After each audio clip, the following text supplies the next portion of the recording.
You've never seen a backpacking kit as comfortable as this, getting everything right for both comfort on trail and then comfort at camp. I've been trying to find the perfect kit for years, balancing ultimate camp comfort without destroying your back on trail, and I think I found it. This gear is lighter, more comfortable, and more affordable than any other comfort-focused kit that I've ever put together. For the gear, I had 4 priorities that I wanted to balance, but there was an order to them, with number 1 being comfort at camp, which goes beyond just having a good sleep system. Number 2 is comfort on trail. The gear needs to be light so you're not breaking your back when you're hiking. And then number 3 is the gear needs to be easy to use. Fiddling with gear gets me emotionally uncomfortable and then a little bit distraught. And then number 4, the gear had to be not too expensive, because what's the point of awesome gear if you have to give up your firstborn child in order to buy it? The first category we're gonna talk about is the big 3, which includes your tent, sleep system, and your pack. The big 3 is important for comfort because it's the bulk of the weight in your pack as well as the bulk of the comfort. If your big 3 isn't dialed in, then there's no way you're gonna achieve the 4 priorities that I laid out. For the pack, we have the REI Flash 55. I've talked about this pack a lot, so if you're not familiar with it, go check out all of my reviews. But there's 2 things that make this an important comfort item. The first one is that it carries weight really well. It has an adjustable torso so you can lock into fit, which really helps with carryability, and then a really nice frame and then foam throughout the back and then the hip belt. And while this kit is lightweight, it is a little bit heavier than a more ultralight focused kit. So having the volume and the weight carrying capacity of the REI Flash 55 makes it a really good fit for this gear list. The second thing are the water bottle pockets. I love these water bottle pockets that sit right in front of the side pockets. Makes it really easy to grab your water bottle, take a sip of water, and then put it back. You're not having to wrench your arm, do contortions with your shoulder. One of the best features on a pack that I've ever seen. While we have the water bottle out, let's talk about it. It's the MIGO bottle. It's not the lightest bottle on the market, but it's one of the best reusable bottles that you can buy for a couple different reasons. The first one being that you have this dual threaded lid, so you can undo one part and you have this nice wide opening, which makes it great for putting in the dishwasher and washing it out, which is nice if you are putting electrolyte powder in here. And that's the other big benefit of this wide opening, is it's easy to pour things in here, whether that's electrolyte powder or any other sort of powder that you want to introduce into your water. And then you have the second thread on top here, which you can either have the standard lid that it comes with, or you can add a flip cap like I have here, which makes it a lot easier to drink water out of. This is one of those items that falls into the ease of use category as to why it's part of this comfort list. A lot of other reusable and non-reusable bottles just don't have as much functionality and just aren't as nice to use. Some of the other benefits with the pack is that if it's on sale, you can get it for a very good price. And then it is lightweight at about 1.2 kilograms, but that's also one of the compromises that you make with this pack. It's not an ultralight pack. You're gonna be having to carry a little bit of extra weight with it. The materials it's made of also aren't great. They do rip and tear and abrade a little bit. And then they're not the most high tech. It's just a nylon that's gonna absorb water and get a little bit heavy if it does get wet. For the tent, we have the Durson X-Dome 1 Plus. What makes this a comfort standout item for me is the fact that you have a lot of space inside the tent. You have a wider end of the tent that allows you to kind of spread out your gear and stuff. And then you have a narrower foot end that still allows you to fit a 30-inch wide sleeping pad in here if you want to. You also have a lot of headroom inside this tent. It's quite tall. And then the vertical walls and then the wide brow pole make it so you have a lot of room kind of around your shoulders and head. So if you are getting changed inside the tent, you're not going to feel too cramped. The other benefits with the X-Dome are that it's very lightweight at under 1 kilogram, making it one of the lightest one-person tents on the market, and it is very solid in weather. It's been tested in a wind tunnel at 100 kilometers an hour and survived that, and I wouldn't be surprised if you had this fully guyed out, all the stakeout points staked out, that it could handle over 100 kilometers an hour. This thing just is insanely solid in wind. And then the Silpoly material means that it doesn't stretch or sag when it's wet, and it's really convenient to just stuff into a stuff sack at the end of a trip instead of having to fold it and roll it and all that. As far as compromises go, there really aren't any. I guess you could say it's heavier than some of the Dyneema single-walled tents out there that use trekking poles, but for what it is, this tent is phenomenal. For the sleeping pad, we have the Nemo Eclipse. This pad stands out by having the best comfort to weight ratio on the market. It only weighs 558 grams, but then is very, very comfortable. It's 4 inches thick, so you're never really gonna bottom out on it. And then it has this slightly dimpled vertical baffle system, which I found extremely comfortable. On a previous trip, I sat for 12 hours straight on this pad without really waking up at all. There's a lot that this pad has going for it, but one of the other big benefits is that it costs under $200 for the regular wide that I have here. And that is getting more and more rare as pads get more and more expensive. The compromise with this pad is warmth. It has an R value of 6.2, but I found that it's only warm down to about -3, -4 degrees Celsius on relatively warm ground. So you're not gonna be able to push this as far as you'd think you would be for a pad that has that high of an R value. For top insulation, we're using a ZenBivy system, but this is a custom one that I've put together to really cater to this kit. ZenBivy sells kind of two primary kind of systems for backpacking. You have the ultralight beds, which use very lightweight materials, high fill power down, and then have a sheet that only goes halfway down your sleeping pad. And then you have the light beds, which are a little bit heavier because they use a little bit heavier materials, lower fill power down, and then they have a full length sheet, which adds some weight, but I think is very comfortable. So what I've put together is the light bed bottom, so the sheet that goes all the way the entire length of the entire sleeping pad, and then the ultralight quilt. I personally like the full length sheet a little bit better than the half sheet, especially if I'm not wearing a lot of clothing. And then I like the weight savings of the ultralight quilt. There's two comfort benefits with the ZenBivy system. The first one is that because it is a quilt system, you can toss and turn underneath it really easily, shifting positions. I find that in sleeping bags, I get kind of tangled up, and I just really like quilts. But it's a little bit of a different quilt system, and that's where the second comfort benefit comes into play, in that you have this flap on the side that's attached to the sheet, and then that clips into your quilt in order to lock it onto your sleeping pad and really help prevent drafts and keep the quilt in place. ZenBivy beds are one of those things where you really have to try them in order to understand how great they are. When I first saw them, I thought they're a little bit gimmicky, but now I'm a true believer. For the pillow, I have the ZenBivy soft top pillow. It consists of three components. You have an air bladder, which provides the height and structure of the pillow. And then you have a down topper that you put on top of that, and then you encase all of that inside of a pillowcase. ZenBivy released a new pillowcase for 2026, which is a lot easier to use and just really nice, really kind of cool upgrade. And then the whole pillowcase clips into the sheet so that the pillow doesn't really move around much over the course of the night. I find this pillow provides a lot of great support, but then is also nice and soft. One of the softest pillows on the market with that down topper. There's a few downsides with the ZenBivy system. Price is one of them. This is not the cheapest system that you can get, so you're gonna be paying for that comfort. It can also be a little bit finicky getting the sheet onto the sleeping pad, putting all the clips in to get in and out of the system if you have to pee in the middle of the night. It's just a lot of little moving components, but for me, the sleeps that I get with the ZenBivy make it worth it. You can't have a comfort kit without camp furniture, and for this, I'm bringing both a chair and a table, both made by Helinox from their new LT line. The LT chair, it's basically the same. The aluminum frame's the same as previous models. The shape of everything is the exact same. The material that the chair is made out of is a little bit different. It's a little bit lighter by like 10 grams and apparently more durable, but I never had any problems with that. But where you're getting comfort with this is the weight.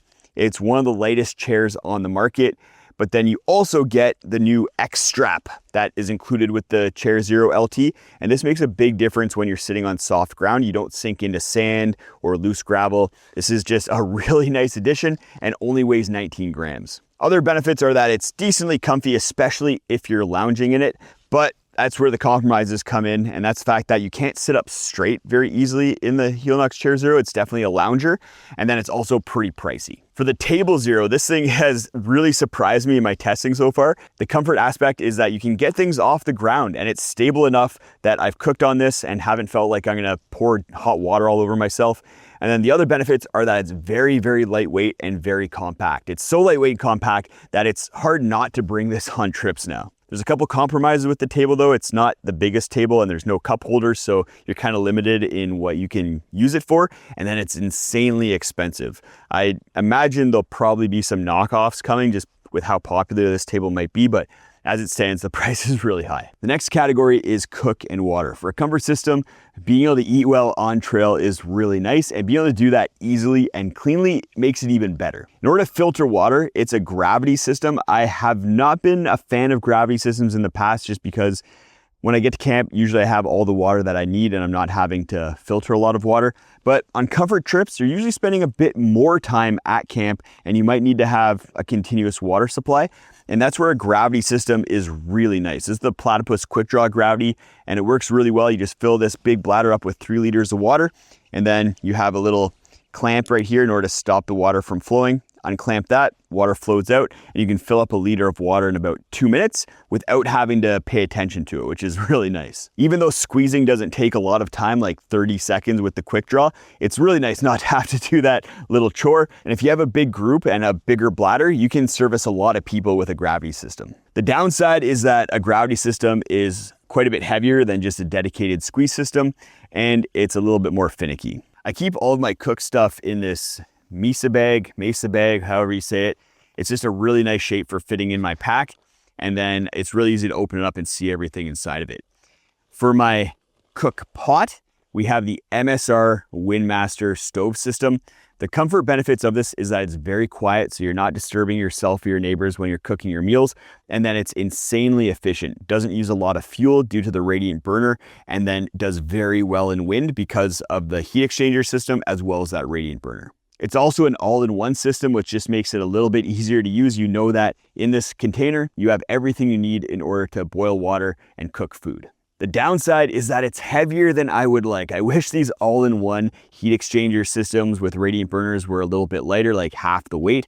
But in order to get the performance and all those benefits I just mentioned, you're going to be sacrificing a little bit of weight. There's some lighter and cheaper options. Like if you went with a Tokespot and BRS stove, it's going to work, but it's going to be a lot lighter and it's going to cost about $50. The other comfort-focused item that's in my cook system is my spoon. This is the Brodagam. I call it an extra large handled spoon. This spoon stands out from a comfort perspective by being extra long, so it's longer than a traditional titanium long-handled spoon, and then it has these holes which I find add a good amount of grip for when I'm digging into a food bag, or if I'm wearing gloves, then this makes it a little bit easier to hold with those gloves. The third category is electronics. Electronics generally just make life easier on trail and at camp. A big part of that is your phone, where you have navigation, podcasts, books, music, things like that. But then there's also a lot of other little items that are electronic based that also make life a little bit easier on trail. An important electronics comfort item for me is a pump. This is the FlexSail Tiny Pump 3X. What I really like about this and makes it comfort focused is that it inflates very quickly, is relatively quiet. This is as powerful, but half the weight of the Mega Pump 3, and then also includes a light, which is nice if you're sitting around camp. You can put this on your table and just have a little bit of light, a little bit of ambiance, hang this in your tent. It's really nice having that light, and in such a compact, powerful form, the Tiny Pump 3X is just really nice. The compromise is that it does include a built-in battery, which makes it quite a bit heavier than the pumps that don't have a built-in battery. Then we have my satellite communicator, the InReach Mini 3 Plus. The big benefit for me, which I especially realized on a recent trip, is that I love being able to message back home, and I definitely love getting pictures of my daughter when I'm away on trips. I kind of had a mini breakdown because I didn't bring my satellite communicator on a trip. I expected to be able to satellite message from my phone, and that didn't work out. And I was just having a bad day, and it would have really picked me up to be able to get a picture of my daughter. And then you can also voice dictate to it, which you can do directly to emergency services, so that if you are dealing with an injury, you can voice dictate your messages instead of needing to type it in and take a lot of time doing that. The compromise is that this is a very expensive device and also requires a subscription, but if you're out on a lot of trips throughout the year, then I think it's definitely worthwhile. And then to power all of my electronics, I like the FlexTail Zero power banks. This is the 5,000 milliamp version, but there's also a 10,000. Has 2 USB-C ports, very fast charging, little lights in order to see how much power you have left. Just really, really good little power banks that don't cost too much either. There's a bunch of other electronics as well as other gear that I'm not necessarily talking about in this video, but that I do bring on comfort-focused trips. And if you're interested in my full kit, then go check out the link down in the video description. And then we have a bidet. This attaches to your water bottle and then allows you to squirt water at your butt. I like to use this in conjunction with some soap and then get in there with one hand and then give my butt a little bath. That just really helps alleviate both the stink factor as well as the potential for an itchy butthole. Chafage decreases. I think giving yourself a butt bath is really nice on trail. And once you go backcountry bidet, you're probably not going to go back to toilet paper. The soap that I use is Pika Summit Suds. I use that for both cleaning up and then washing my hands afterwards. This stuff is powdered, so it's very lightweight and it's very easy to portion. And if it does spill, it's not going to create as big of a mess as liquid. To alleviate the fuzzy teeth problem, I bring a toothbrush and toothpaste For my toothbrush, I like this folding one because it allows you to have a full handle, which allows you to really get in there and not have to be kind of touching your mouth with potentially dirty hands. Really ergonomic, great brush. And then for toothpaste, I use toothpaste tabs just because it's a lot easier to portion them out. They're lightweight, easy to use. They don't necessarily feel as good as dedicated toothpaste, but are really nice on trail without having to bring like a little toothpaste tube. And then we have the category of clothing. The biggest contribution that clothing makes to comfort is warmth, but it can also just lead to generally feeling good around camp. If you've sweated a lot or it rained, having a change of clothes and some comfy clothes to sleep in just makes a really big difference for your comfort. And something that I'm a big advocate for, which has to do with clothing and comfort, is bringing an extra pair of socks and an extra pair of underwear. What I'll do is I'll wash my socks and underwear from the day before in some water and then hang those on my pack to dry, and then cycle through the 2 pairs of socks and 2 pairs of underwear that I have. I find that that just keeps me a little bit cleaner on trail. I feel a little bit better. I don't think you need to do that for every piece of clothing, but socks and underwear are touching kind of the grossest parts of you, so it's nice to be cleaning them up and having a fresh pair every day. Then we have the Z-Packs camp shoes. Whether it's these or any other camp shoe, I think a camp shoe is really nice for around camp because it allows your feet to air out. You can walk around without necessarily wearing a wet pair of shoes like I am right now. They're wet from rain and sweat, and they're also really good for the middle of the night. I recently forgot to bring these on a trip, and it made it so that I was having to put on my stinky wet shoes in order to go pee in the middle of the night, whereas with camp shoes, that's just a much nicer experience. With the Z-Packs camp shoes specifically, these are also probably just stable enough that you can cross lightly flowing streams, which is nice if you're wearing big boots. But on the flip side, they're not the most durable and they're eventually going to wear out. They are an ultralight item. For sleeping, I really like having a change of clothes. At minimum, having an extra t-shirt. And for that, I really like alpaca because it doesn't stink over time. So as you wear it over longer and longer trips, it's not going to get that stinky. The big comfort item with the alpaca shirts is that they're lightweight. This is 110 grams per square meter. And then this one's very soft, especially after you wash it once. This is made by Arms of Andes. It just feels really soft and doesn't have any itchiness to it. The other benefit of alpaca is that it doesn't hold on to a lot of moisture. So if it does get wet or you sweat a lot into it, it's going to not get that wet and it's going to dry very quickly. The downside is that this 110 GSM, even though it's lightweight, it's not that durable, and then it's very, very expensive. If I need a little bit of extra warmth when I'm at camp, I like to bring Alpha Direct sweater and pants and socks. Alpha Direct, the big comfort aspect with it is that it has an insane warmth to weight ratio. This stuff is very, very warm for how lightweight it is, and then it's nice and soft and comfy to sleep in as well. It's also breathable enough that if you do hike in it, it's going to be good for that, but I don't because I just run warm. The downside with it is that it's a little bit expensive, kind of hard to get, and then it's not going to be as durable as some other fabrics out there. That being said, I've had this sweater specifically for 5 years now, and it's gone on hundreds of nights of trips with me and is still going strong. I don't really see it deteriorating in any way. All the seams are good. So that's a testament to not only Farpoint, who made this, and their construction, but also the material, if you take care of it, will last a while. And then a down jacket will be your primary form of staying warm at camp when you're sitting around. Even if it's above freezing, a down jacket's gonna be really comfy and keep you nice and warm. Any down jacket's gonna do. They're basically just a bag full of down, and you can get ones that are very expensive, made with 1,000 fill power down, super lightweight materials, or you can get ones like the Decathlon MT100, which is around $100 or less if you don't live in the US, and still quite lightweight. I'm personally quite intrigued by this Outdoor Vitals Zulu jacket that just got released.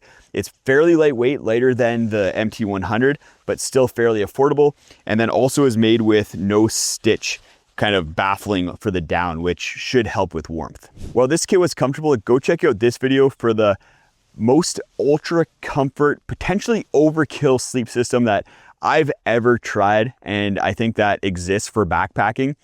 It's a lot, but I think is really, really cool. And if you're a comfort focused backpacker or even a car camper, then it's something to check out. I also go over all of the tips that I use in order to get a good night's sleep in the backcountry.